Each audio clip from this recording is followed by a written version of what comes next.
let's move on to talking about syphilis. So excited.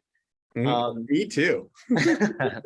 All right, so we're back with Dr. Joseph Cherabie from Washington University in St. Louis. Too many accolades to mention all at once, working too hard all the time, but so glad you could take a few minutes to chat with us. Today we want to talk about syphilis testing. Seems easy, gets really complicated really fast. So walking through some of how you think through these different things. I think where I wanted to start is that I know that over the past couple of years, the treatment algorithms have changed. Normally, we would send an RPR as a screen and then confirm it with something like an antibody test. But now we've switched. So why did we do that? So some places switched and some places switched back after switching. So it's a huge complication. So let's start with the traditional algorithm, which is what you described. First and foremost, you would typically get a non-treponemal test, such as a RPR, rapid plasma reagent test, or a VDRL. And then you would follow it with a treponemal test as a confirmatory test, right? So first and foremost, let's define these two types of tests, right? A treponemal test is looking for antibodies against Treponema pallidum, which is the causative agent of syphilis. Right. Once a treponemal test is positive, it always remains positive. Okay, so that's how I think about it in my head. Once a person has a treponemal positive test, they will always be positive, which is really important. They've seen syphilis once, they've made antibodies that are going to last for a lifetime. Exactly. So it is really important to remember that, because that's where, and it's really important to ask people, hey, if this test is positive, do you have a history of syphilis? Because if they are screening positive on that test, then it is really important to understand their past history of syphilis, if they've been treated for syphilis, et cetera, because then it will always be positive and you don't want to freak them out, right? So treponemal test, those treponemal tests are typically an enzyme immunoassay or an EIA, a treponema pallidum particle agglutination assay or a TPPA, or FTA-ABS, which is the fluorescent treponemal antibody absorption assay. All of these are I always have to remind myself what they mean, right? But all of these are basically treponemal tests. What I want you all to remember is treponemal test. If you have syphilis, it'll always remain positive, and it doesn't tell us the level of activity of the syphilis infection in the body. Okay. Got it. The non-treponemal tests, which are your RPRs and your VDRLs, those tests are actually testing for what we call reagent antibodies, or basically antibodies that we know are released. We know these antibodies are in reaction to Treponema pallidum, but also in reaction to the antigens that are released from cells that are infected with Treponema pallidum, right? Specifically cardiolipin. So these Treponema antibodies, these reagent antibodies, these can latch on to cardiolipin, which is what we are looking for when we run these tests, and we get a titer, right? The higher the amount of these antibodies and the higher the amount of antigen, then we will titer it out until we actually dilute it out till we don't see it anymore. Does that make sense? So what you're saying is that the RPR is looking for cardiolipin or antibodies to cardiolipin. No. Now I'm confused. I thought I knew this and now I've confused myself. So basically what you're doing is you're looking in the serum for antibodies towards these reagent antibodies. These reagent antibodies are antibodies towards cardiolipin. We know cardiolipin is released by cells that are infected with Treponema pallidum, and we know that this antigen is also present on Treponema pallidum. Okay, right?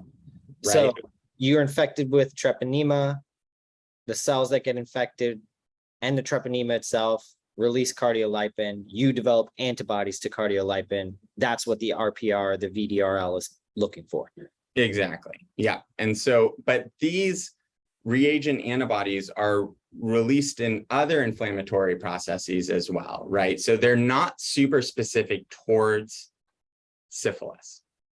Right. They exist in syphilis, but they are not 100% like, it's not like, oh, this is positive, you have syphilis, right? We see this in other inflammatory states. We see this in, for example, lupus. We see this in individuals with lymphoma. We see this in a variety of other inflammatory states in which individuals will have an RPR positive, right? Because cardiolipin exists in cells and it can spill out from cells. Exactly.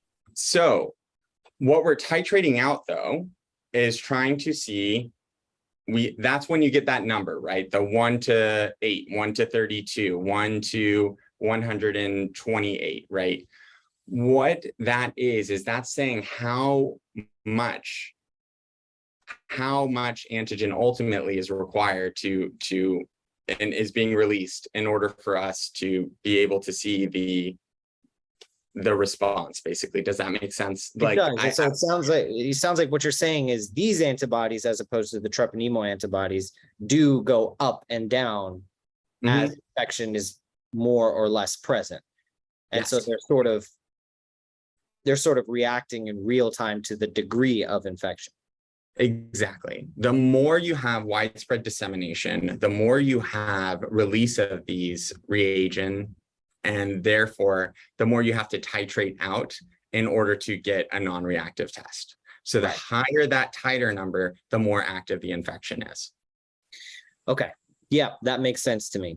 So why are we going back and forth between doing one first, doing the other? I'm assuming there's some sort of, it relates to some sort of disease prevalence in society, but maybe you can explain that.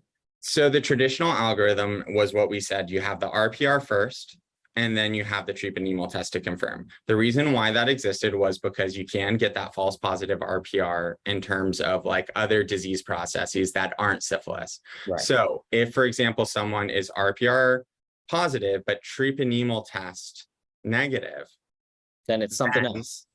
You have to look for a different cause, because we know that those treponema antibodies typically turn positive before the RPR does. Okay. Now, listen to what I just said, though. The treponema antibodies will turn positive before the RPR does. So sometimes we've actually been testing individuals and they have a clear chancre, right? Chancre is typically associated as a typical sign of primary syphilis. Yeah. And then we've noticed that their RPR is negative, but we're sitting there and we're like, this patient they have syphilis. Like this is what syphilis looks like, but the RPR is non-reactive. And so then people are like, all right, let's reverse the algorithm. Let's put the treponema test first, because we know that turns positive first. By the way, how long does it take for that to turn positive? It depends on so typically the chancre will show up within around like 3 to 6 weeks of inoculation, right? And so it usually shows up around the same time as the chancre development. Okay. Does that make sense? Yeah. So once you develop your first symptom, that you're going to, yeah, exactly. Whereas the RPR can be a little bit more delayed. So the idea was to do a treponema test. If that's positive and they don't have a history of syphilis in the past, yeah, that's positive, you want to get an RPR test. If that RPR test is positive, then this is likely syphilis. If that RPR test is negative, you need a tiebreaker. So then you do a second treponema test in order to determine if this is a new infection and if this is truly syphilis. If that second treponema test is, and it has to be different than the first assay you use. So typically you'll use an EIA or an enzyme immunoassay up top, and you'll use a TPPA or an FTA-ABS as your tiebreaker afterwards. It has to just be a different style of test. But why? What good is there to do a different style? Presumably, both of those stay positive for life. But if, for example, one is positive, and so the EIA is positive, but the TPPA is negative, then this isn't likely. That would likely be a false positive EIA, and if the TPPA is negative, again, this is a different way of looking at these treponema antibodies. If that is negative, then this is not likely to be syphilis. Okay, gotcha. Yeah. So Okay. My brain is hurting, but this is good. So, okay. So that was the reason that some people changed it to go, at one point we were changing it to do the treponema antibody first versus the RPR first. That makes sense. Okay. But all these treponema antibody tests, even the one that we may use as a tiebreaker, would all stay positive for life. Yes. Now, there are some situations in which there is a certain percentage that do revert back to being non-reactive. But the rule of thumb By is and that large, they're going to stay positive. if you have a treponema antibody positive test, then by and large, this is going to remain positive for the rest of your life. Okay. So, and just to really quickly make sure we're covering, so with the RPR, you're getting a titer. And those numbers essentially reflect if it's 1 to 32, that's how many dilutions were required to make that test negative, right? So the 1 to 64 is more positive than a 1 to 4.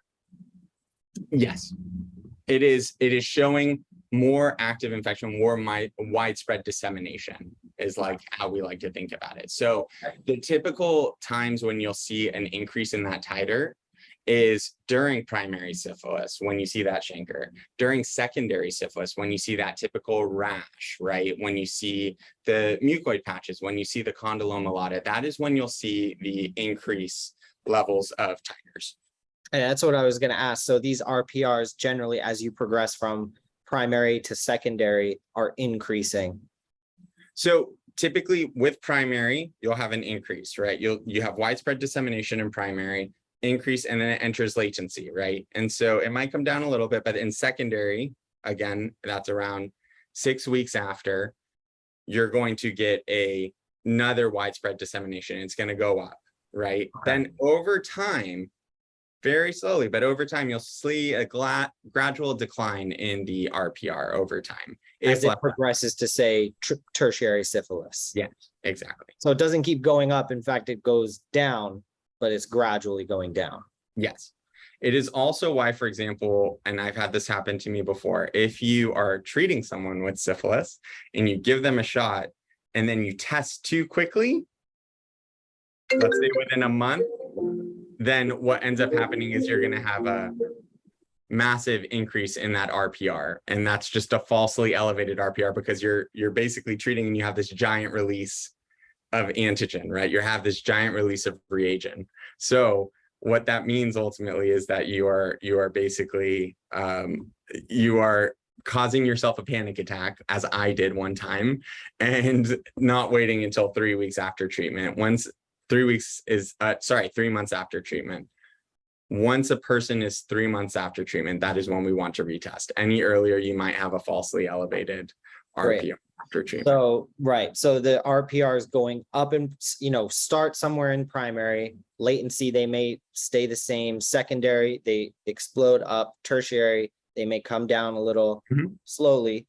Yes. If you treat it, the RPR is going to shoot up really quickly, but then come back down. But then by 3 months, where do you expect that RPR to be compared to where it was? That's a great question. So the typical treatment course, right? And treatment differs between whether this is early syphilis or late syphilis. Early syphilis is syphilis that is either primary syphilis, secondary syphilis, or what we call early non-primary, non-secondary, or early latent syphilis. Okay, let's go over that again because I'm starting to hate syphilis. All right. So walk me through the stages, the treatment, and then we want to talk about how, what that RPR does after treatment. But primary syphilis, it's the one shot, 2.4 units. Yes. So let's start with the stages real quickly. Primary syphilis, typically that chancre, right? Painless, raised edges, clear base.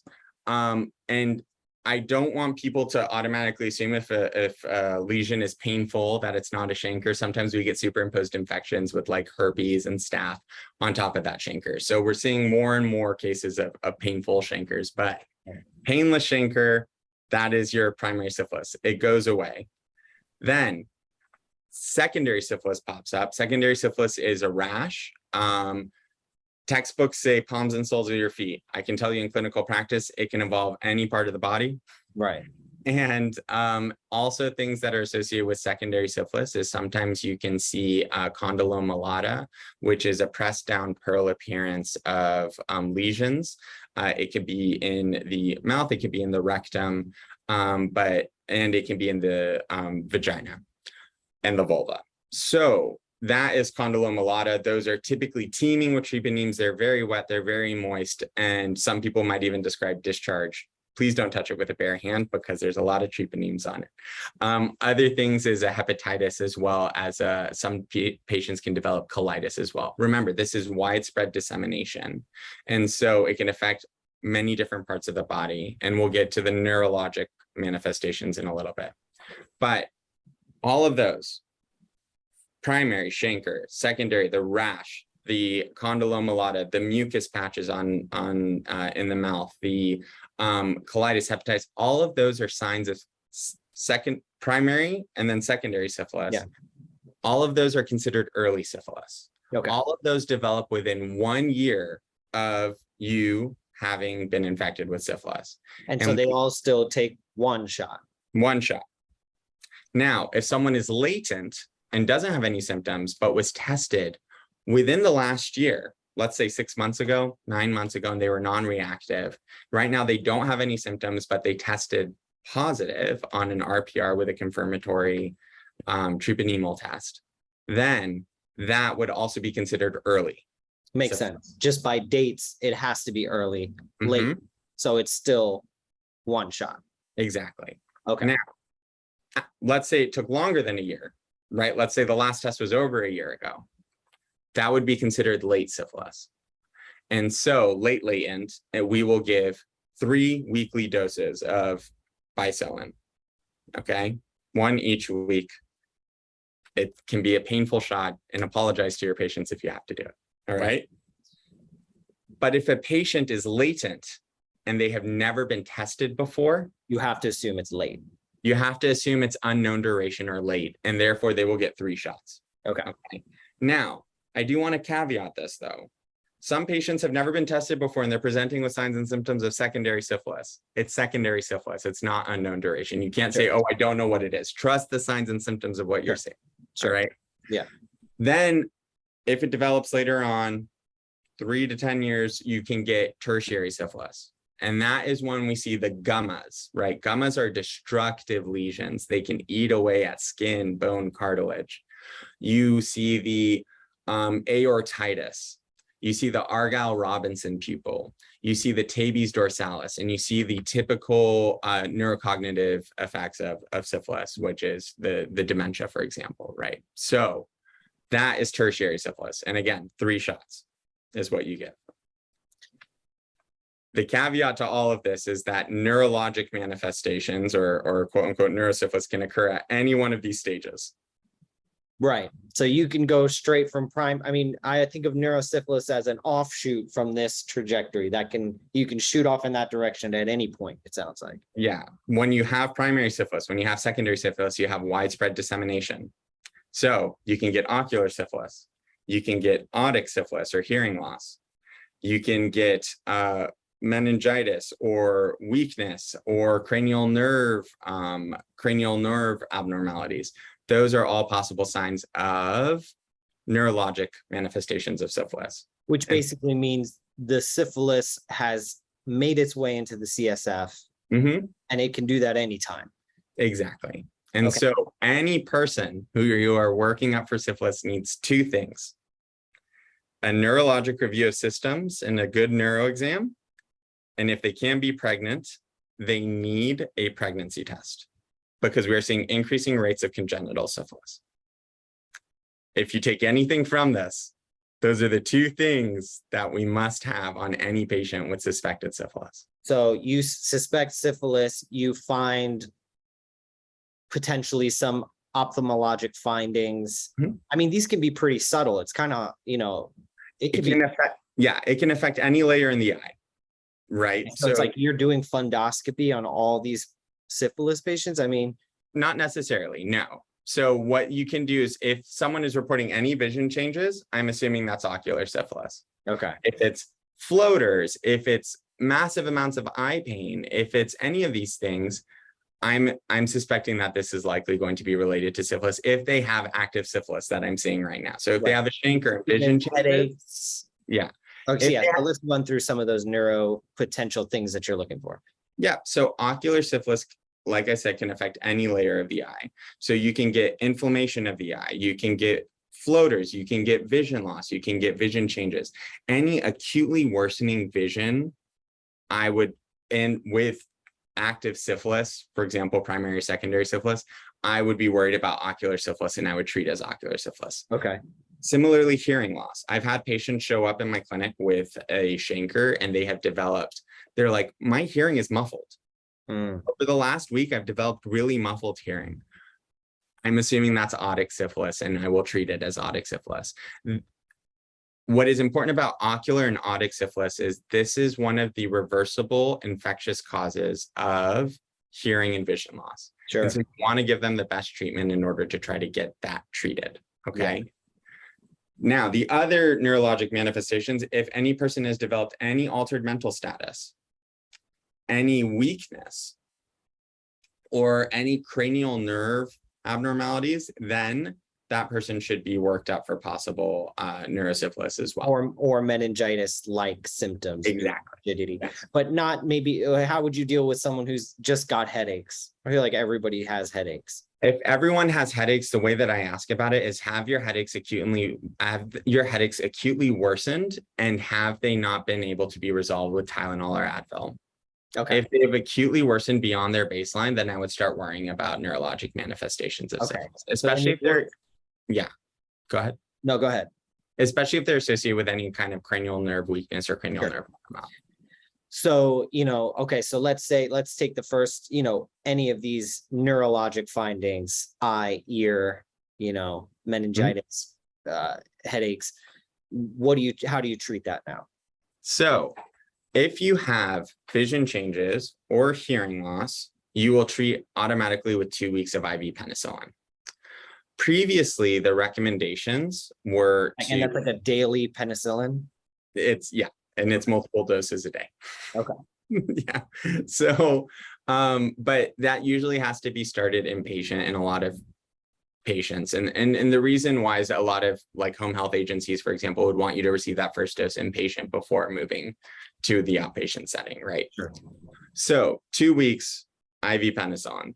Previously, if someone had ocular or otic syphilis, what you would want is to get a lumbar puncture. But now the recommendations are actually saying, hey, if a person has vision changes, if a person has hearing loss, then you can do without the lumbar puncture and you could just treat for 2 weeks. Okay. The reason why is because sometimes individuals with those changes have not necessarily been seeing the changes in the CSF. And so, and in all honesty, it'll take a lot to convince me if a person is having active vision changes, vision loss, or hearing loss. To not treat it. To not treat, right? Like if that comes back positive, great. If it comes back negative, it's going to take a lot to convince me not to treat that, right? Now, if someone has altered mental status or weakness or those headaches or signs of meningitis, then you would want to do a lumbar puncture in order to try to confirm that this is neurosyphilis. Right. That lumbar puncture, you want to, of course, get a cell differential on it. That's very helpful. And if there's lymphocytic predominance, then that's quite typical for syphilis. But you get a CSF VDRL. The CSF VDRL is greatly specific. If it's positive, it has a specificity in the high 90s, but it is very poorly sensitive, right? Very poor sensitivity. So what that means is that can help me rule in, but it doesn't help me rule out. Okay. So if it's negative and I have CSF that shows some white blood cells as well as some lymphocytes as the white blood cells, then I'm going to treat as neurosyphilis. And is that also 2 weeks penicillin? Yes, 2 weeks of IV penicillin. Okay. All right. And now the RPR in all these cases, primary, secondary. All of them. So go ahead. Okay. I was going to say, like, how do you confirm that the treatment has worked? What should be happening with, this RPR? So what you need to do is follow up. and you will do follow-up testing at 3 months, 6 months, 9 months, 12 months. All right. But you want to see a 4-fold decline in that titer. This is where math comes in handy. And this is how I remembered my division tables of 4. It's because what you want to see is, for example, a 32 go down to an 8.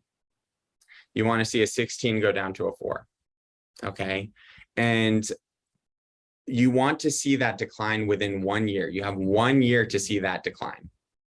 In individuals with HIV, it goes out to 2 years. So I thought it was 3 months that you come back and test. No. You come back and test in 3 months. But the reason why you're testing frequently as well, though, is sometimes you might get reinfection, right? So if an individual has syphilis, they're treated, but let's say their partner wasn't treated, then they might get reinfection. And you want to make sure that you have a treatment response of some sort. If they're staying stable, right? If they're staying at the same level, I'm fine. I'm not going to do anything. If it goes up a little bit, if it goes up 2-fold, I consider that within the reading buffer zone of RPR titer. RPR titers are, you're literally looking to see if clumping is happening on a card. And it's quite difficult to actually differentiate where that clumping stops, right? Yeah. So if it's a 2-fold increase, I consider that normal. If it's a 4-fold increase, I consider that a reinfection or a new infection, and I start looking for new symptoms, and then you would need to retreat. Okay. That's why we test so frequently. But if you get a 4-fold decline right away, that's fantastic. That's great. That means the patient's been properly treated. You might still want to follow up as an outpatient, but it's not necessary that you do the full testing algorithm. But you want to follow out until 12 months. And by 12 months, it should go down by 4. Exactly. If it doesn't, then you can consider retreating, especially if they have new sexual partners. And you should have discussions with them at each time about any development of new symptoms and what symptoms to look out for in the outpatient setting.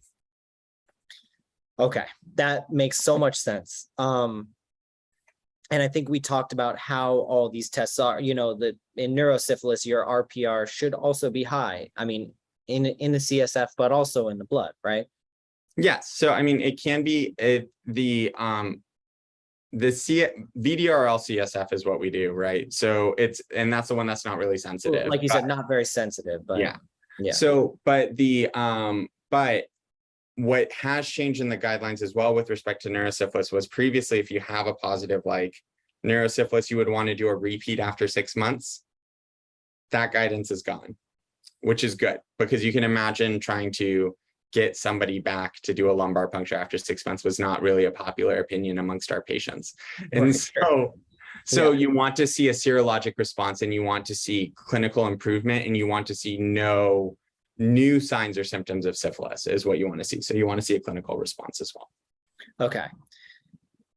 As we wrap up, I want to sort of ask about where it gets complicated for me are patients who, a lot of times patients don't remember if they've been treated or seem to remember getting treated at one point, but can't remember if the last test I happen to have on files before or after. So how do you sort of think through reinfections? We know that the antibody is positive, so we almost don't even need to send that. So then you're going on an RPR. Yes. And I think you partially answered some of these questions, but how do you deal with some of those complicated situations where a patient can't entirely remember when they were treated versus when that the last RPR I have on file was sent? We are very lucky that syphilis is a reportable disease. So state health departments actually keep records of the patients who are positive, what their previous RPRs are, and if they've received any treatment in the past. And that's my secret weapon, right? I basically call the state health department of whatever state I'm in or wherever the patient has lived in the past, for example, and we say, hey, do you have any RPRs on file or any previous positive syphilis tests, as well as if they have any previous treatment. And I do this oftentimes even in like with new diagnosis. I want to see if they have a history of syphilis in the past. I want to see if they've been treated in the past. For example, if a TPPA pops up positive, right? Like I want to know if they've been treated in the past, if they might not remember. So all of these are typically within the state records, and that's going to be your best help in order for you to be able to determine whether this is what you're seeing in front of you, and whether, for example, this random screening that you're doing is a previously treated and a person came down to a serofast level. So I need to, where syphilis testing becomes tricky is some people will fall fourfold, but they don't fall all the way down to non-reactive. Right. And some people become what we call serofast.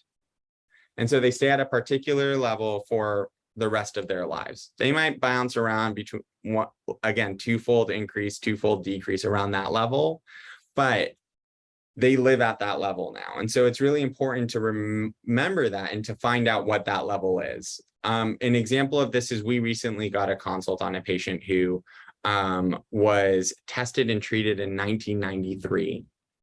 And right now is old, non-communicative in the hospital, and on her repeat dementia workup, she was found to have an RPR of 1 to 4. And so everyone asked, well, what do we do in this situation? Is this new? Is this the cause of the dementia? All this stuff. It turns out that her previous titer, one looked at back in the records, was 1 to 64. So this patient had actually been properly treated. Right. Okay. And so this is where the patient lived at. That makes a lot of sense. Are there any patients or scenarios in which the RPR will be negative and we should know about that? Or can we rely on the RPR? We can rely on the RPR. RPRs are usually helpful. Again, you might get some false positive RPRs in different disease entities. You might get little blips. But not a false negative.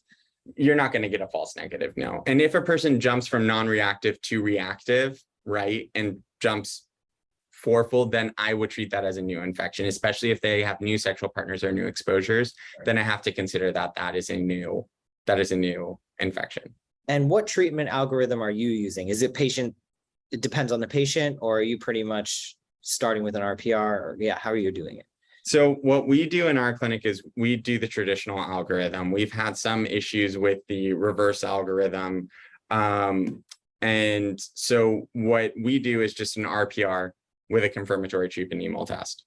And it has worked for us. We had a different modality that actually would do a treponemal test and then release the RPR, but there was some issue with false negatives in the treponemal test, but the RPR was reactive. And so therefore there was some issues in which we actually were like, wait, what? But this patient clearly has syphilis, and the RPR ended up being reactive. So we have moved back to the RPR first, followed by the treponemal test. The issue with the RPR is that it is time intensive. It requires you to, and oftentimes it requires lab people to put things on a card and to read something, right? And to dilute things out. So it can be time and labor intensive, but in my opinion, it's my tried and true. And I honestly have rarely seen instances in which a patient had a false negative RPR and then a positive treponemal test. It's rarely happened. It has, but it's rarely happened. So I trust the RPRs. And then once you understand how the trends work and how things move along, then it becomes a lot easier. That's great. Anything I'm missing? No, syphilis is a beast. And one thing that I just want to emphasize is that we have experts who specifically, this is what we do in, day out, right? Yeah. So always do not hesitate to ask your infectious diseases experts and your infectious diseases colleagues about syphilis testing, because it is difficult. I get a question on this daily from people in my department. And so it is something that I don't want anyone to hesitate to reach out with, because syphilis is not always straightforward. There are a lot of areas of gray in it. And but I always, the take-home messages that I can go with are: trust what you're seeing and go stage effectively based off of the symptoms of what you're seeing in front of you. Use your health departments and the records that they have in your state labs in order to see if a patient has a history of syphilis. And any person who has suspected syphilis needs a great neuro exam and a great neuro review of systems. And if they can be pregnant, to test for pregnancy. Oh, okay. That 2 more questions now that I thought of. One is, I've seen people who treat with 2 shots for pregnant patients, and some people do 1 shot for pregnant patients. So you are hitting on a great question, which I'm going to I want to pull this up just so that I get this correct for you all. For syphilis during pregnancy, you want to make sure to treat with the stage of the patient in front of you, right? There is some evidence of trying to use a second dose 1 week after the initial dose in order to try to decrease the likelihood of development of congenital syphilis. And so that is up to the provider to determine if and when they want to use that. But Jury's out. Sorry? The jury's out. The jury's out, but some people would rather be safe than sorry. And so there is some people who would prefer to have that second dose right afterwards. And for penicillin, potentially penicillin allergic patients, because all my patients somehow have an allergy to penicillin. What do you do? Do you actually do some sort of penicillin allergy testing, or do you just go to something else? I ask what the penicillin allergy is first and foremost. Sure. Because some people say I had it when I was a kid. And so it's not clear what their allergies are. If it's diarrhea or a light rash and no signs of anaphylaxis, then I would still feel a lot more comfortable. And we can observe them in the clinic as well. Yeah. Now, if a person has true allergy and they have early syphilis, you can use doxycycline. And so doxycycline can be administered. It's 100 milligrams BID for, I just want to confirm, I think it's 2 weeks is the exact treatment. But there is very low evidence with respect to that. And we're getting more and more evidence, but you don't, ideally you want to use the penicillin. Gotcha. Okay. For pregnant individuals, and for individuals with neurologic manifestations, you're going to desensitize them to penicillin, and then you're going to give penicillin. Well, thank you. This was amazing. Super helpful.